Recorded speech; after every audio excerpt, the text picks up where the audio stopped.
to Special Assignment. I'm your host, Ashraf Garda.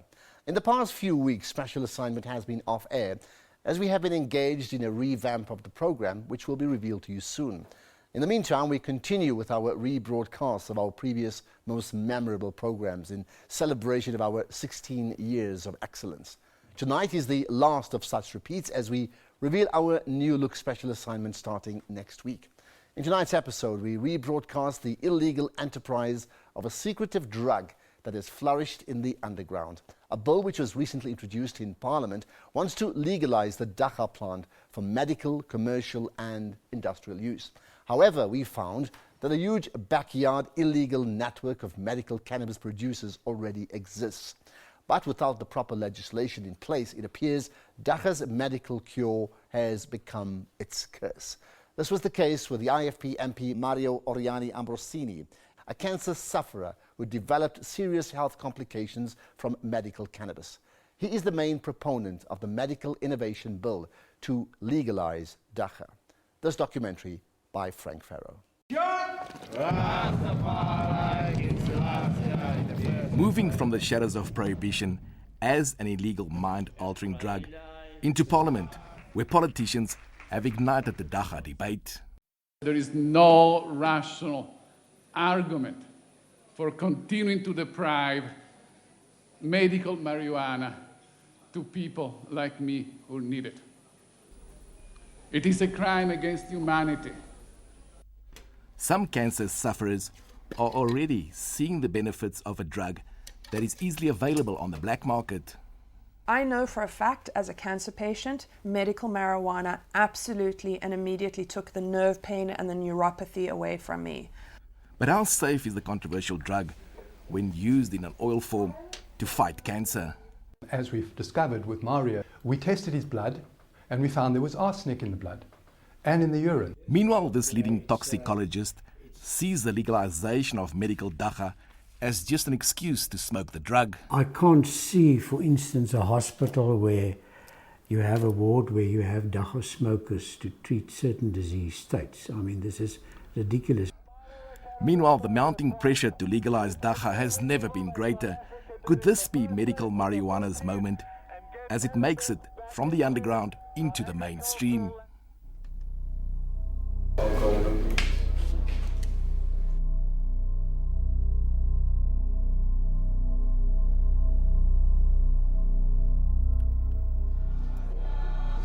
In Marcus Garvey on the outskirts of Cape Town, a group of Rastas settled in the 90s.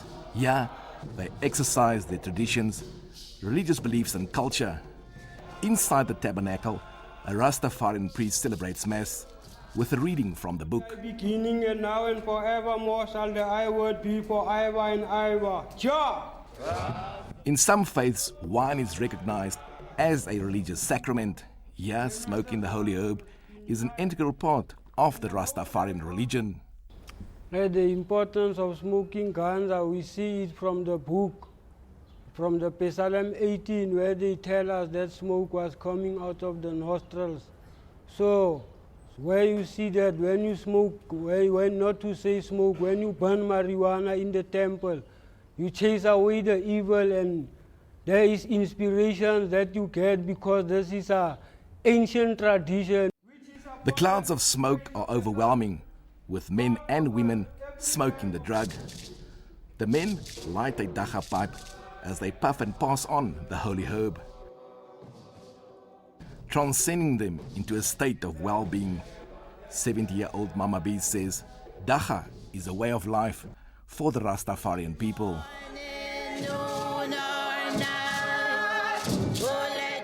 I use herb in every aspect. I cook with it, I make a tea with it, I eat it even raw. Sometimes I pick a nice bud and I eat like that. Because it heals Mama B from many sicknesses.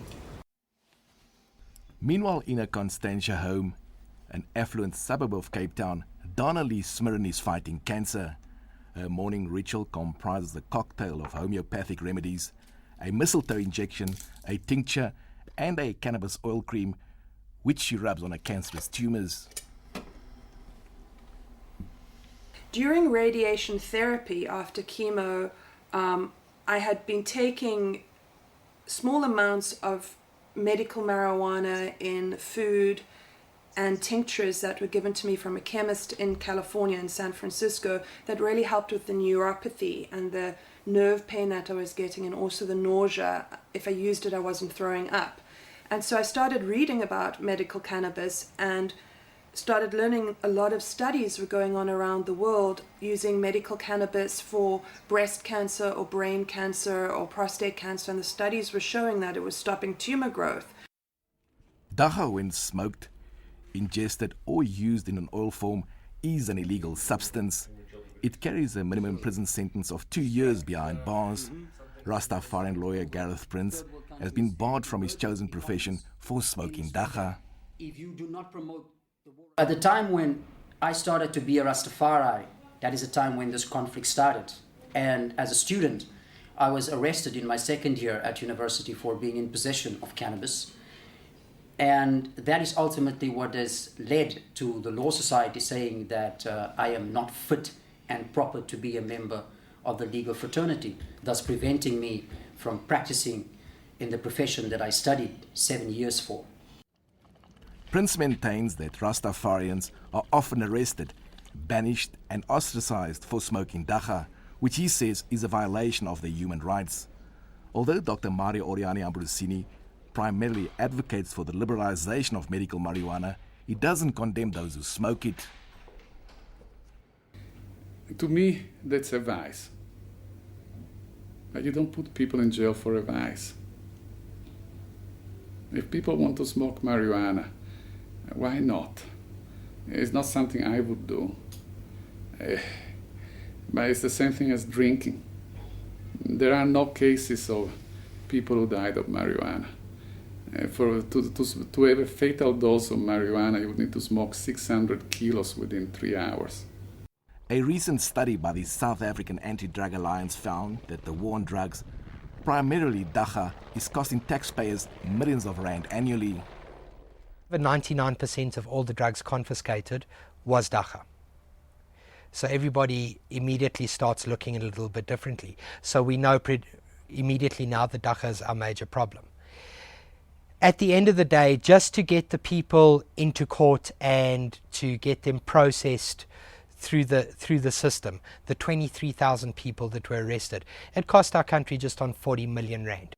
Helen Suzman, a fierce critic of the apartheid government, called for Dagga to be legalized more than a decade ago. It is not an aggressive-making drug at all, and to my mind it's totally absurd to send people to prison for being in possession of a small amount of Dagga. Julian Stobes and his wife Myrtle are recreational Dagga smokers. 3 years ago they were arrested for possession. Commonly known as the Dagga couple, they've since turned activists. Stobes was delighted when he heard that the legalization of Dagga was being debated in Parliament. We can't believe it. If we thought a year ago that this would be happening now, we wouldn't believe you. Myrtle and I have been looking for a lobbyist in Parliament for years. We figured that if we could get somebody interested in the cannabis plant for whatever reason, for medicine, for recreation, for whatever it is, for industry, then we would have a much better chance of our voices being heard. And then lo and behold, Dr. Mario Ambrosini stood up in Parliament and told everybody about his condition and how he was treating it, and tabled the Medical Innovation Bill. However, as a terminally ill patient suffering from an advanced stage of lung cancer, Mario says the bill is not for him, and it could be a while yet before Dagga is legalized, if at all. What you're doing is illegal. How do you view it? It is illegal, and there are hundreds of thousands of people are doing it illegally. And I am a member of Parliament. I bear the responsibility of giving a voice to people. That's how laws are changed. Unless people have the courage of standing up and say the law is wrong, the illegality is wrong. The laws don't change. One needs to take personal risks. In a moment, we explore the controversial use of medical marijuana to fight cancer.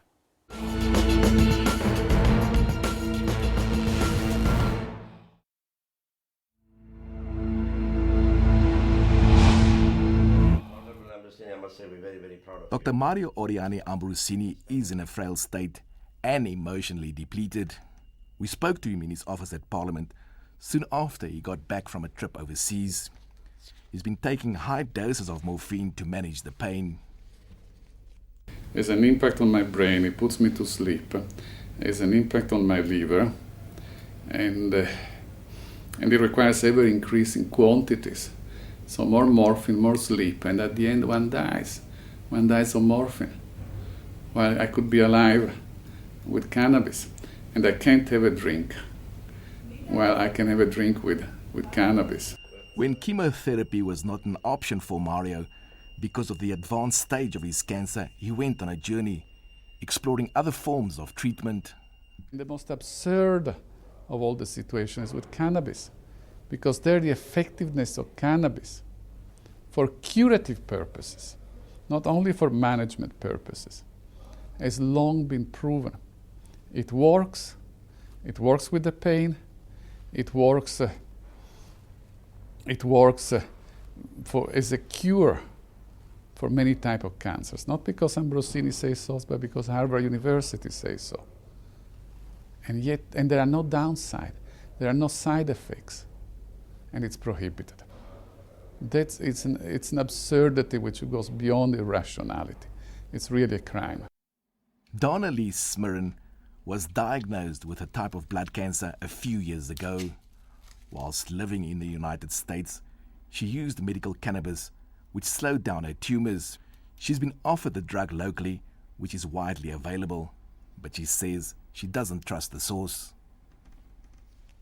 Right now, I'm unable to receive any medical marijuana or medical cannabis from any entity in South Africa that I know is regulated. And what's been offered to me is kind of under the underground market, and nobody can tell me the strain, how many cannabidiols are in there to THC, and I don't want to put stuff into my body that I don't know whether it's medicine like I used in California.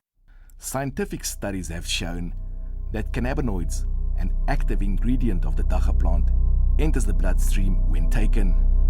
The cannabinoids then seeks out the cancerous cells, destroying them whilst leaving the healthy cells intact.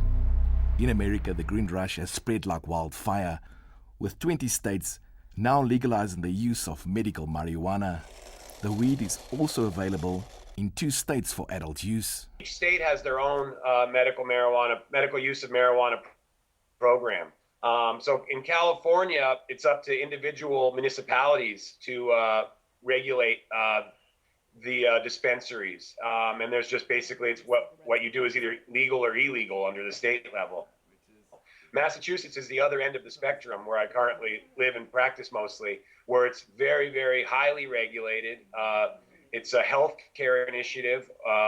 The Department of Public Health, a state agency in Massachusetts, oversees it, and they've done an excellent job of putting together detailed, thorough regulations to make sure that marijuana only winds up in the hands of qualified patients, and it's not just a recreational thing.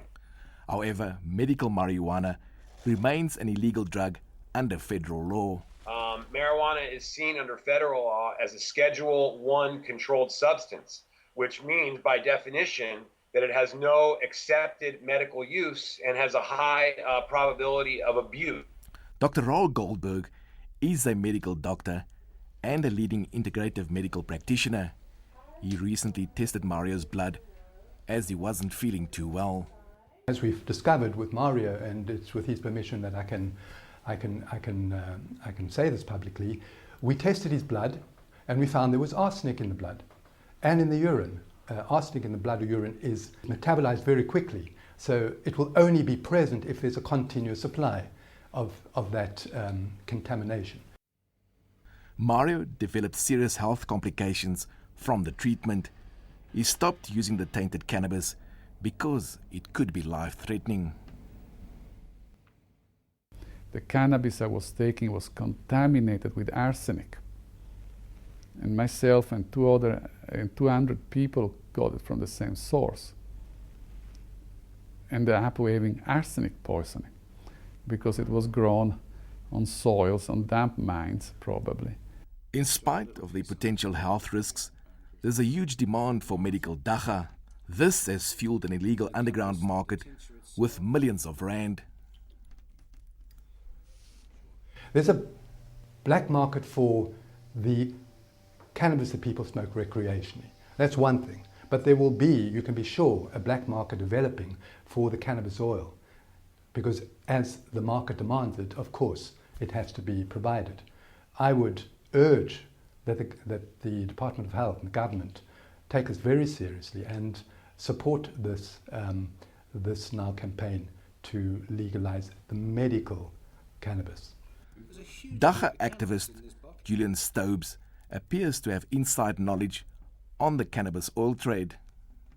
Dr. Ambrosini is using a suppository. I don't know many people that are, but Dr. Ambrosini is using the suppository purely because he thinks it negates the stone feeling, the THC feeling.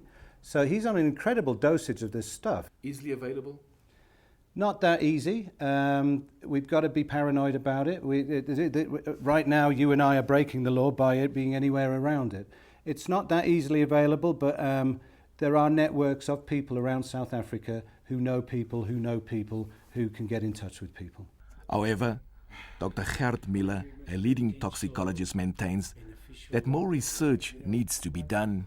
It's very early to say whether it's really effective or not. Too few patients have actually been intensively put in clinical trials, although there are promising, if one can call it promising, results as far as the treatment of certain leukemias are concerned. The controversial Medical Innovation Bill could pave the way for more research. Medical cannabis is already legal in some countries across the globe. The information is out there. People are self-medicating themselves. And we need to bring all this within one single center, specialized hospitals, where the experience can be gained not on an individual but on a collective basis, and where we can become leaders of cancer treatments. Dr. Ambrosini has served South Africa for 23 years. Going public wasn't easy for him. But when he approached IFP leader Mangosuthu Buthelezi to ask his permission, he knew he had done the right thing. I had enormous support from all my colleagues, not only from my own party, but from other political parties, which proves that this is an issue which should not be a political issue. And I had the main support from my leader, Prince Mangosuthu Buthelezi, who is an extraordinary man. When I discussed with him my bill and the political consequences of it, and I asked for his permission, he did not ask me what the political consequences would be. He asked me a simple question. He says, "Doctor, what does your conscience dictate of you? And if that's what your conscience dictates of you, go ahead and do it." President Jacob Zuma has asked the Health Minister Aaron Motsoaledi to look into the issue. Coming up next, we look at the potential commercial and industrial spin-offs of the Dagga plant.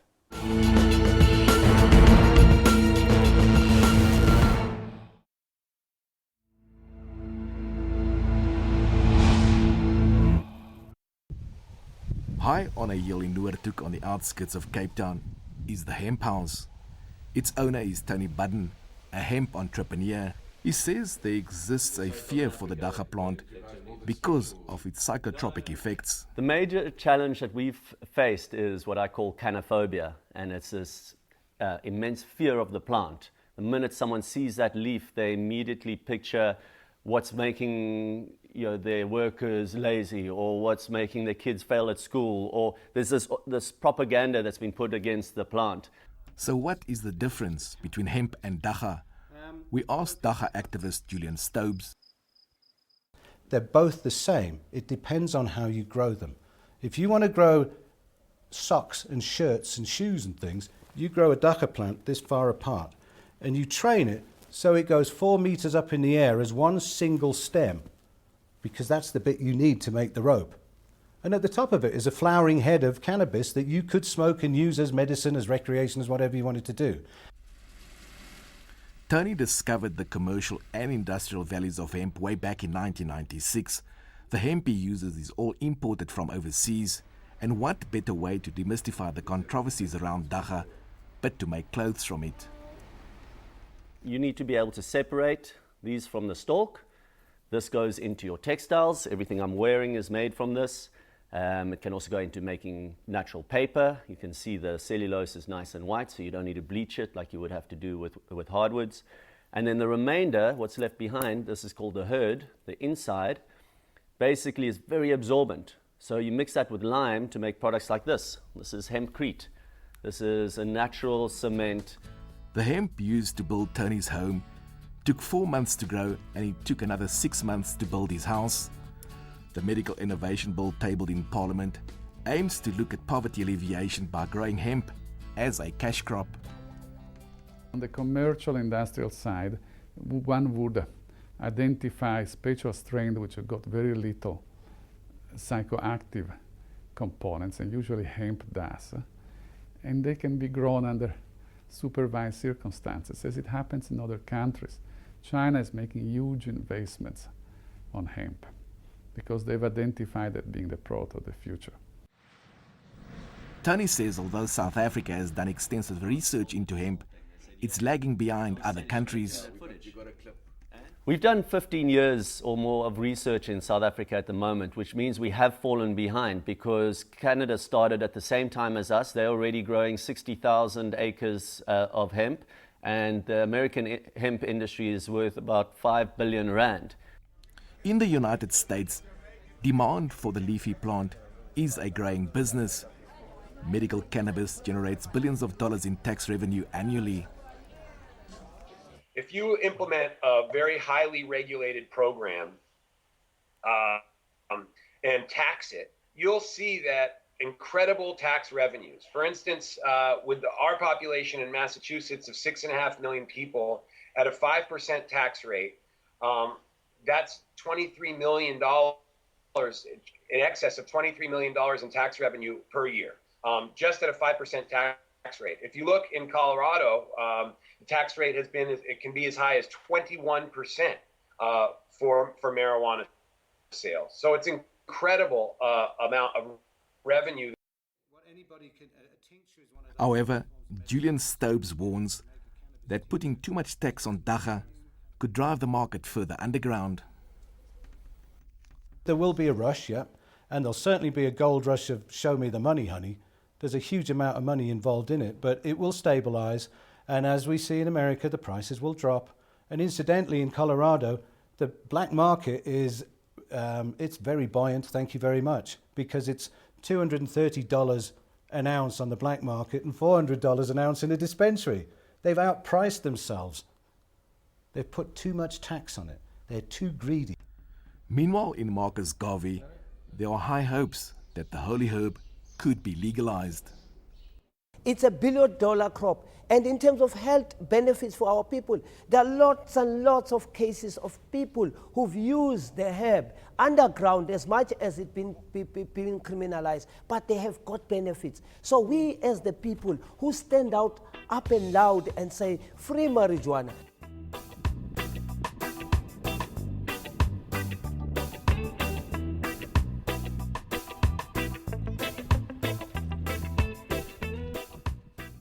So what's your take on this issue? Well, you can post your comments in one of 3 ways: Twitter, Facebook, or via email.